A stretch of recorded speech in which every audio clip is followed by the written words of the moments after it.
Film की शुरुआत में हम देखते हैं कि 5 दोस्त मिलकर सड़क के रास्ते घूमने जाते हैं, पर बीच रास्ते में उन पर बहुत सारे कौवे हमला कर देते हैं, जिससे सड़क दुर्घटना हो जाती है और वो बेहोश हो जाते हैं। जब उन्हें होश आता है तो वो देखते हैं कि उनकी गाड़ी पूरी तरह से टूट चुकी होती है। गनीमत ये थी कि किसी को भी ज्यादा चोट नहीं आती है और सभी सुरक्षित होते हैं। तभी वो लोग देखते हैं कि उनका एक दोस्त वहाँ नहीं होता। घबराकर वो चारों गाड़ी से बाहर आते हैं और पुलिस को फोन करने की कोशिश करते हैं, पर वहाँ नेटवर्क नहीं आता और वो जगह भी सुनसान होती है। वो आसपास टहलते हुए कोई आश्रय ढूंढने लगते हैं। उन दोस्तों में से एक लड़की भी होती है जिसका नाम नेटली होता है। वो जब पास ही उग रहे मक्के के खेतों में कुछ ढूंढ रही होती है तो उसे ऐसा लगता है कि उसे कोई घूर रहा हो। वो मक्के की लंबी लंबी बालियों की ओर देखती है कि तभी उसे सच में पौधों के पीछे कोई नजर आता है, पर जब तक वो उस तक पहुँचती है वो जो भी होता है वहाँ से भागने में कामयाब होता है। नेटली भाग कर आती है और अपने दोस्त को ये बताती है, पर सब ये कहकर कि ये उसका वहम है उसकी बात पर ध्यान नहीं देता। इधर उनमें से एक लड़का खेत में लगे एक बेजुका पर चढ़ जाता है और तभी उसे एक घर नजर आता है। नेटली और उसका एक दोस्त वहीं गाड़ी के पास ही रुक जाते हैं और उसका साथी और एक दोस्त घर की ओर चल पड़ते हैं। जब वो दोनों उस घर में घुसते हैं तो दोनों दंग रह जाते हैं, क्योंकि उस घर को देखकर लगता है कि वहाँ कोई नहीं रहता और वो काफी पुराना भी होता है। पर घर के ऊपरी मंजिल के एक कमरे में बिजली न होने के बावजूद भी बत्ती जल रही होती है। तभी उन दोनों को ऊपर वाली मंजिल से कुछ आवाजें सुनाई देती है, जिससे कोई सीढ़ियाँ चढ़ रहा हो या ऊपर रहता हो। ये देखकर दोनों को संदेह होता है और वो ऊपर जाकर जांच करने की सोचते हैं। इधर नेटली भी उसी खेत में फिर से जाती है जहाँ उसे कोई दिखा था और उसे ढूंढने लगती है। तभी उसे खेत में एक बिजुका पड़ा हुआ मिलता है। वो उसके पास जाकर उसके चेहरे पर से बोरे की परत हटाती है तो देखती है कि वो बिजुका नहीं बल्कि एक असली इंसान का कंकाल होता है। ये देखकर वो जोर से चीखती है, जिससे उसका दोस्त वहाँ आ जाता है। वो नेटली को समझाता है कि वो फालतू ही उससे डर रही है, इतना पुराना कंकाल उसका क्या बिगाड़ेगा। पर नेटली रोने लगती है और कहती है कि उसे उस कंकाल से बहुत खराब ऊर्जा महसूस हो रही है। इधर जब नेटली का साथी और उसका दूसरा दोस्त घर की ऊपरी मंजिल पर जाते हैं तो बत्ती वाले कमरे में उन्हें अपना वही दुर्घटना के बाद खोया हुआ दोस्त मिल जाता है, जो एक सिलाई मशीन की मदद से बिजुका के लिए मास्क बना रहा होता है। उसके हाथों में कीले गड़ी होती है और उसे देखकर ऐसा लगता है कि वो किसी के वश में है। तभी अचानक वो काम करना बंद कर देता है और बेहोश हो जाता है और साथ ही कमरे की बत्ती भी अपने आप बंद हो जाती है। इधर नेटली जब खेत से वापस आ रही होती है तो उसे ऐसा लगता है कि कोई उसका पीछा कर रहा है, पर इससे पहले कि वो कुछ समझे वो जीव उस पर हमला कर देता है और उसे घसीट कर वहाँ से ले जाता है। नेटली की चीखों की आवाज उस घर तक पहुँच जाती है और वो दोनों भागते हुए वहाँ से खेत की ओर आते हैं, जहाँ उनका तीसरा दोस्त उन्हें बताता है कि नेटली गायब हो गई है। वो तीनों नेटली को ढूंढने लगते हैं और ढूंढते ढूंढते रात हो जाती है।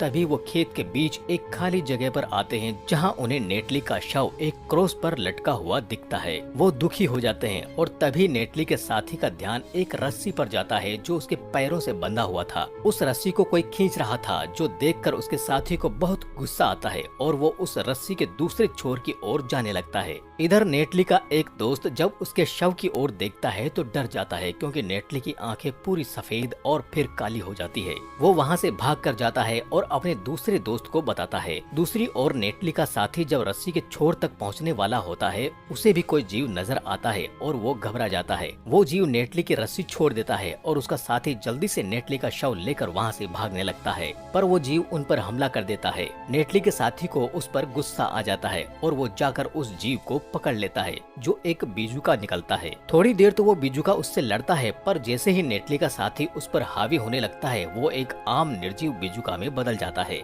ये देखकर नेटली के साथी को बड़ा आश्चर्य होता है और तभी एक और बिजुका वहाँ आकर उस पर हमला कर देता है, जिससे वो चिल्लाकर अपने दोस्त को बुलाने लगता है। उसके दोस्त जब उसके बचाव के लिए वहाँ आते हैं तो और बिजुका आ जाते हैं और उन पर हमला कर देते हैं, जिससे वो तीनों दोस्त भागकर खेत के पास के एक घर में छुप जाते हैं। वो लोग खिड़की से देखते हैं कि वो बिजुका उस घर के पास नहीं आ रहा होता, यानी उसका दायरा केवल खेत तक होता है। वो लोग अपनी चोट की मरहम पट्टी करते हैं और फिर घर के बाहर एक खाली गाड़ी ढूंढने आ जाते हैं। उन्हें एक गाड़ी मिल भी जाती है, पर उस गाड़ी में एक बिजुका होता है जो उन पर हमला कर देता है, पर वो लोग खुद को छुड़ा लेते हैं। और तभी उनमें से एक साथी को कुछ काल्पनिक दृश्य दिखने लगते हैं, जिससे वो वहाँ रहने वाले एक आदमी को देखता है जिसके 2 बेटे होते हैं। वो आदमी एक दिन अपने बेटों को सुअर का मांस काटना सिखा रहा होता है। उसका बड़ा बेटा काफी अच्छे से अपने पिता की बात पर अमल कर लेता है, पर उसके छोटे बेटे को ये काम बिल्कुल भी पसंद नहीं आता और वो मांस काटने से मना कर देता है, जिससे उसके पिता को बहुत गुस्सा आता है और वो उसे बुरा बर्ताव करता है।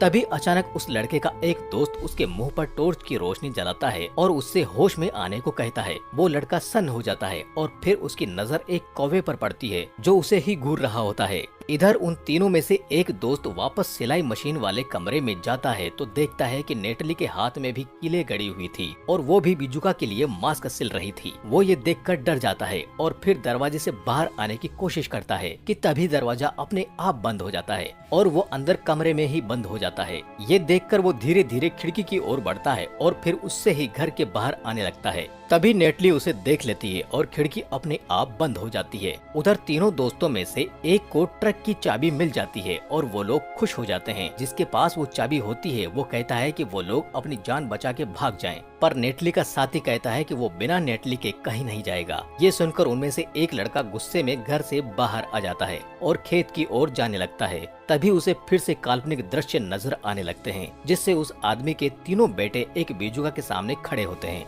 और तभी छोटा भाई बड़े भाई पर हमला कर देता है और वो मर जाता है। ये देखकर वो लड़का वापस असल जिंदगी में आ जाता है और उसे अचानक ये एहसास होता है कि वो उसी जगह पर खड़ा है जहाँ पर बड़े वाले भाई की हत्या हुई थी। तभी अचानक उसके पैरों में रस्सी बंध जाती है और कोई उसे बिजुका की जगह टांग देता है। तभी वहाँ एक बिजुका आता है जिसकी उंगलियों में कील लगी होती है। वो उस लड़के को मारने लगता है। इतने में नेटली का साथी वहाँ आ जाता है और वो उसकी रस्सी काट कर बचा लेता है। फिर वो पूरी बहादुरी से बिजुका को मार डालता है। तब वो अपने दोस्तों को बताता है कि उसे बार बार कुछ काल्पनिक दृश्य दिखते हैं। हो सकता है उस बड़े वाले भाई की आत्मा उस घर में बंद हो। ये सुनकर नेटली का साथी कहता है कि नेटली भी बार बार एक ही जगह जा रही थी और उसे भी ये दृश्य दिखे थे। वो खुद अंदर चला जाता है। उसके अंदर जाते ही उसका दूसरा दोस्त अपने तीसरे दोस्त से कहता है कि नेटली का साथी पागल हो गया है और बिना उसे लिए नहीं जाएगा, तो क्यों न वो दोनों ही वहाँ से भाग चलें। ये सुनकर उसके दोस्त को गुस्सा आ जाता है और वो कहता है कि वो भी अंदर आ रहा है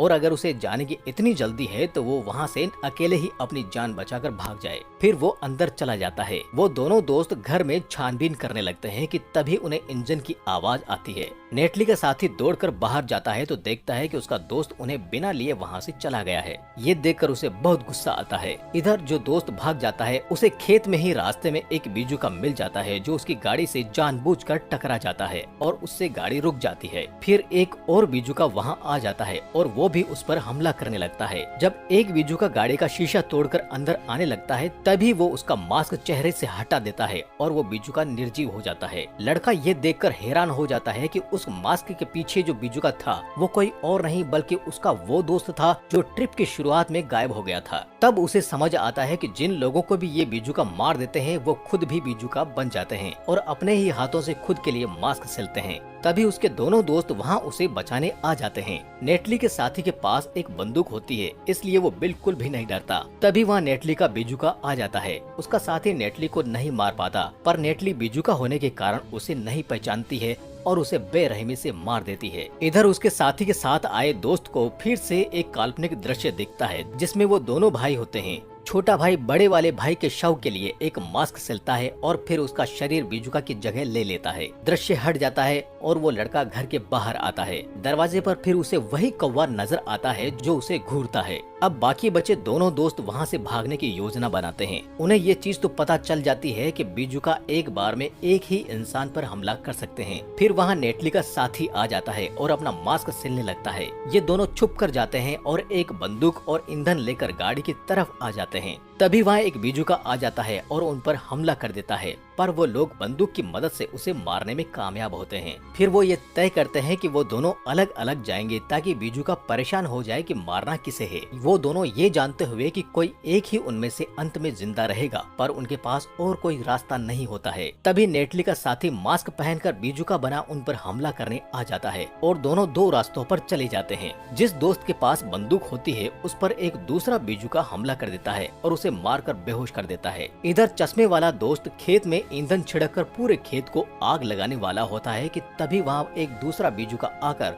उस पर हमले कर देता है और फिर वो भी बेहोश हो जाता है। जब उसे होश आता है तो वो देखता है कि उसके दोस्त को एक बीजुका लटका रहा है। वो उस बीजुका पर हमला कर देता है पर वो बीजुका फिर से जिंदा हो जाता है। लटका हुआ दोस्त उससे कहता है कि वो भाग जाए और वो तब तक उसे पकड़ कर रखेगा। वो बीजुका उसे मार डालता है और फिर चश्मे वाले लड़के के पीछे जाने लगता है। चश्मे वाला लड़का इतना थक गया होता है कि वो सड़क पर पहुंचते ही बेहोश हो जाता है। तभी वहाँ एक गाड़ी आती है जिसमें से एक दंपत्ति बाहर आते हैं। उन्हें देखकर वो बीजुका भी लेट जाता है। वो दंपत्ति लड़के को बेहोश देखकर उसकी ओर आने लगते हैं और इसी के साथ ये फिल्म खत्म हो जाती है।